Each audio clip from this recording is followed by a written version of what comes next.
నమస్తే అండి. ఇవాళ నేను బొంబాయి చట్నీ చేస్తున్నాను. దానికోసం మనం ముందుగా ఒక గిన్నె తీసుకొని అందులో ఆయిల్ వేయాలి.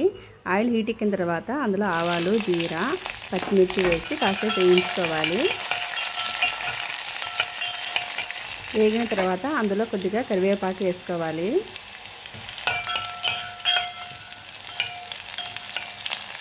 అది కూడా వేగిన తర్వాత అందులో మనం కట్ చేసి పెట్టుకున్న ఉల్లిపాయ ముక్కలు కూడా వేసుకోవాలి. అవి కొద్దిసేపు వేయించి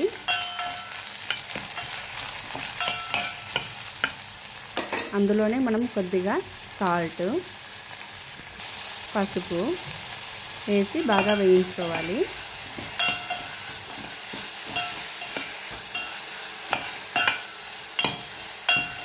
ఉల్లిపాయ ముక్కలు వేగిన తర్వాత అందులో మనము కట్ చేసి పెట్టుకున్న బంగాళదుంప ముక్కలు వేసి బాగా వేయించుకోవాలి.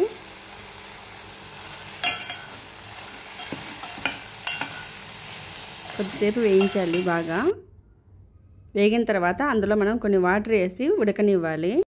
అది ఉడికేలోగా మనం పక్కన ఒక బౌల్ తీసుకొని అందులో ఒక స్పూన్ శనగపిండి తీసుకొని అందులో కొన్ని వాటర్ వేసి ఉండలు లేకుండా చేత్తోనే బాగా కలుపుకోవాలి. చూడండి, ఇలా ఎక్కడ ఉండలు లేకుండా కలిపి పక్కన పెట్టుకోవాలి. ఇప్పుడు కర్రీ చూద్దాము. కర్రీ ఉడుకుతుంది. ఇలా ఉడికేటప్పుడు మనం కలిపి పెట్టుకున్న మిశ్రమాన్ని ఇందులో వేసి బాగా కలుపుకోవాలి. ఇది వేసిన తర్వాత కొద్దిసేపు ఆగకుండా ఇలా కలుపుతూనే ఉండాలి, ఎందుకంటే తొందరగా ఉండలు కట్టేస్తుంది. ఇలా కలుపుతూ ఉండలు కట్టకుండా చెక్ చేసుకుంటూ ఉండాలి. ఈ కర్రీ పూరీలకి, చపాతీలకి చాలా బాగుంటుంది. ఇలా గ్రేవీ దగ్గరకు వచ్చే వరకు ఉడికించుకోవాలి.